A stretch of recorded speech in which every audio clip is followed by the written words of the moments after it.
Hello and welcome to another episode of Toothless MMA Radio Series Quick Hitters. I'll be your host, John Galloway, and today, as we look at the world of combat sports, I'll be joined by my guest, Mike Bruno. Mike, John Galloway, Toothless MMA, how's it going today? Oh, it's going great, thank you. Just enjoying some downtime in between workouts. I hear you. How many workouts you doing a day now? Well, on Mondays, Wednesdays, and Fridays, I teach from 8:30 to 11 on Mondays and Wednesdays, and on Friday mornings from 7 to 9:30, I teach MMA fitness and wrestling privates and jiu-jitsu privates. It's at a little MMA facility inside of a CrossFit warehouse. And actually, the owner of this place that I work for, that's a new thing he's trying to do. He's trying to open up little MMA facilities inside a CrossFit warehouse, CrossFit warehouses, and he's trying to combine the two. But that's how I start my Monday, Wednesday, Friday mornings. I'll go to this warehouse, bring people through their workouts as long as get a little sweat going myself. Then I'll go straight to American Top Team after that, and I'll get in my 11 a.m. to 1 p.m. session. I'll go home, rest up, recover, get a recovery meal on me, a recovery shake, and then I usually have a private lesson that I teach around 4 o'clock or 4:30. That usually lasts 45 minutes to an hour. And then right from there, I got to get back in the car and drive straight to American Top Team to get in my nighttime session. So, and this is pretty much like 4 out of the 5 days in the Monday through Friday that I do this. And then Saturday, I have to have a vicious sparring session in American Top Team. So Sunday is the only day where my body gets to fully recover. And then sometimes I'll get booked for 8:30 a.m. private lesson and Sunday. So I just try to get as much rest as I can with day naps. And then with all the water intake I drink, I'm like peeing 4 times a night. So Constantly, right? I don't get good sleep at night. So I get my best sleep during the day, or from 9 p.m. to like 3 in the morning. I hear you. It's all MMA all the time, it sounds like, in your life. Yes, and this is what I love to do. I started doing this routine when I was 18 years old. As soon as I graduated high school, I lost in the state finals in wrestling, but my older brother Steve was already a professional fighter on Ken Shamrock's Lion, and he flew me out to California my freshman and junior year of high school, and I started training MMA then. Then when I was 18, he left the Navy, moved back down south to South Florida, and we both joined American Top Team. So since I'm 18, I've been able to put together a 13-win and 6-loss record, and I'm 28, and this is like my goal in life. I was in a situation before Titan where I was in between shows, coming off of a loss, but like a main event loss and a UFC vet. So I'm up there. I'm pretty damn close to making a big name, and I train very hard, and I help a lot of big name guys in American Top Team get ready for fights, and Lex McGrath and Jeff Arrington know how hard I train, and I'm gonna get. They gave me the shot, and I'm gonna come through. Well, you mentioned Titan, and you have been just recently signed by Titan. What does that mean to you to have an organization like them? Look at you and consider you somebody that can go places in their organization. That is like, once I heard that and I got the text, it was like Christmas morning, because I've been going so hard for 10 years at American Top Team, killing myself. I stopped going to community college in 2005 to pursue my MMA career because I knew I had the talent. My brother Steve got into the UFC. But I was very young. But I put together an undefeated streak. I made a sick highlight video for YouTube, and then got booked in Korea. And I didn't take it too serious because I was on cloud 9 with my highlight video that I've been dreaming about since high school. And I finally got 7-0 at ATT. Put together the highlight video. I got a really big head. Didn't prepare for Korea. I didn't prepare for Guam. Then I got a big win in Canada.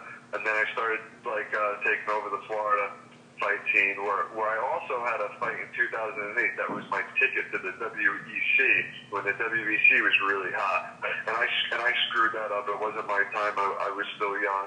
And then my last big fight after that was against Wagner Rochin, who was a UFC vet. That was kind of like my ticket to the UFC because I was on a 4-fight win streak leading up to it, and I screwed that fight up. So, and it's all a matter, and it's all like stuff in my MMA journey where I need to learn from the mistakes. I'm still young. I have great coaches that are just helping me get better by the day. Yeah, and you know what? It takes somebody who is mature enough and understands the game enough to realize that there are steps and there are hills and valleys. But to sit here and tell me, there is, and this goes back to what you asked me though. So in this grind, as everyone likes to call it, I once I got that Titan text, and it was just big thanks to Don, big thanks to Jeff and Lex, and I'm not going to let anyone down. well, what I was saying was, it takes a big thing inside of you to say, you know what, I messed those up, but looking back, I realize it was on me, and I know what I need to do going forward. So that's commendable. That's a commendable thing right there. So, do you have a fight lined up yet? Yeah, I'm all about the never give up stuff, and everything's a learning experience.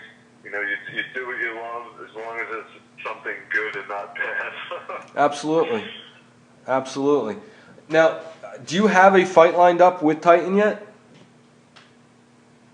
Yes, it's signed, set, and delivered against DeQuan Owens of North Carolina. He has a 10-7 record, and his two biggest fights were against. It was at 145 against a BTT star named Pequeño, I think his name is, his nickname, or something sworn. It's on Showdog.com. But he fought at 145 a lot, so he's going to be a little bit smaller than me. But being in the sport all the years that I have, you don't underestimate anyone, but I still like to look at their size to get a good size matchup. No. So I'm very excited because I live to fight, and it's just like a breath of fresh air. I'm always going to the gym psyched, but now that the contract signed, I'm finally going to the gym psyched even more. Everything that happens to me, I transfer it into a positive way. I'm big into the positivity. Whatever bad thing happens, there's always good stuff that comes out of it. Now, tell me about your experience previous to going pro. You had a very big Naga career. You had a lot of championships. You won a bunch of wrestling titles between high school and other areas. You were 9-0 as an amateur. Tell me about how you got started in MMA here. Yes. Okay. Well,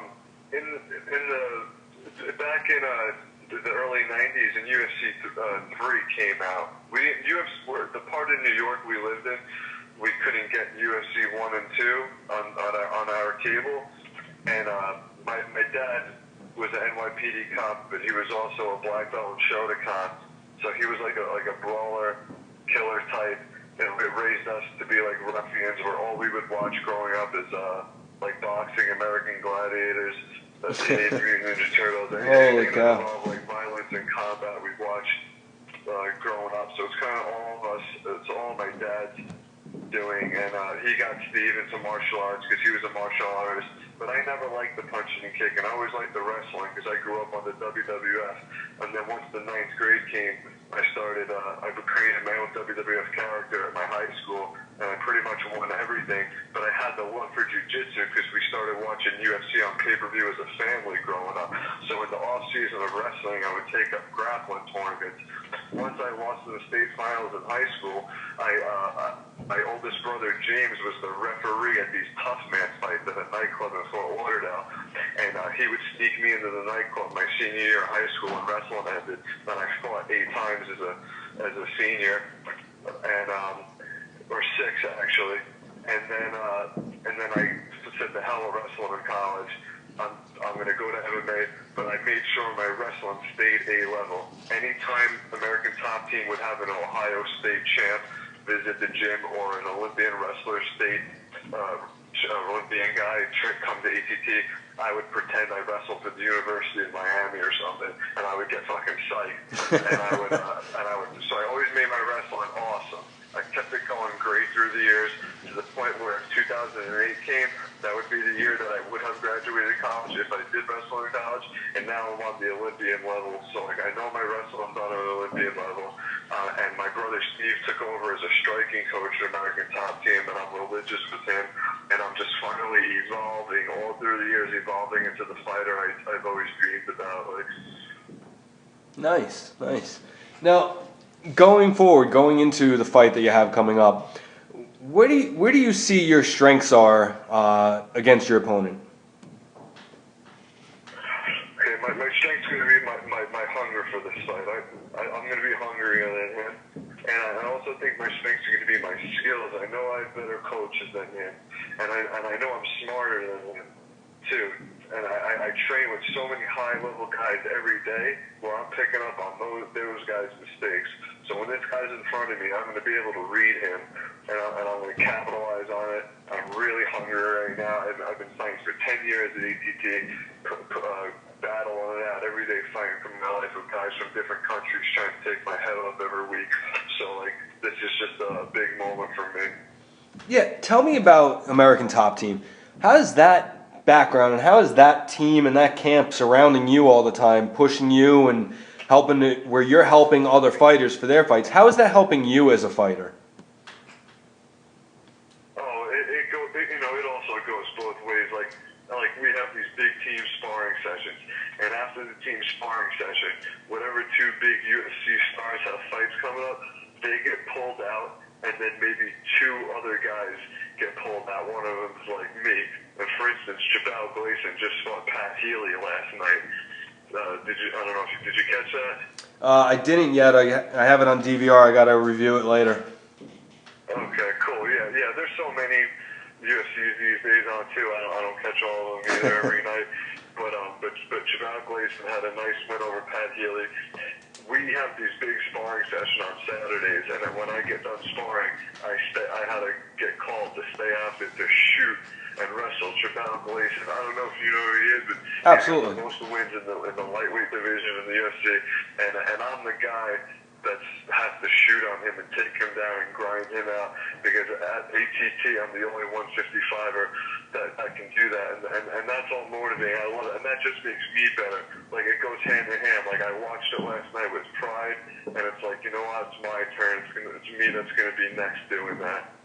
Excellent, excellent. I like to hear that. And I love it because it's like a big family. In 2004, when I joined the American Top Team, I have a team picture. I have a team picture from 04, 05, 06, 07, 08, and you see like the numbers dwindle and people disappear. It's a very hard gym to survive at.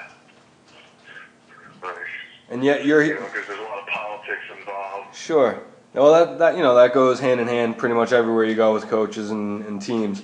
But you've stuck it out with them so far, and now that you've signed on here with Titan, hopefully you'll be the next one that's shooting out of there. Yeah, thank you, brother. Yeah, absolutely, man. We got a lot of big names. There was a kid in Titan before me named Marsar Bektik at 145, and he was signed to Titan, and UFC just picked him up. So a lot of hungry fighters or hard work is paying off finally. A lot of us suffered for years from almost dying from ringworm and impetigo, almost getting our brains destroyed. So like, you just stay training, believe in what you do, it'll all come through. And then you gotta thank guys like you for listening to this crap. No, guys like me love it. So it's we thank you for being the ones to put up with all the physical, the physical punishment that we don't. But now along the ways, along the lines. Along the ways and along the lines, different companies have helped you, different people have helped you out. Any sponsors you want to, give a shout out to real quick?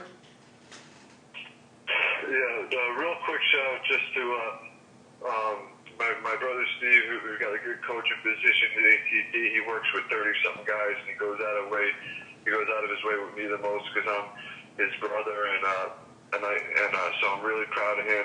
Barbaria Performance Systems in Aventura, Miami. That's a strength conditioning facility that I go to. They train the NFL. They take care of me down there where I get like massages and everything worked on.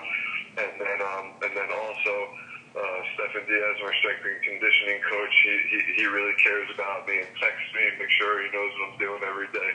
And Jeff Aronson and Lex McMahon for giving me this opportunity. Excellent. Now, if people want to keep up with you socially, find out what's going on in your fight career, where can they follow you on social media? Okay, awesome.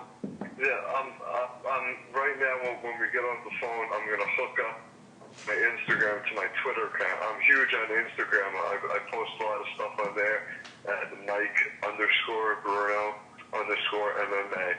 That's my Instagram name. When I get off the phone, I got one of these new phones over here. I'm going to link those two up, and you'll be able to follow me on there. I'll be posting a lot of cool training stuff. Excellent.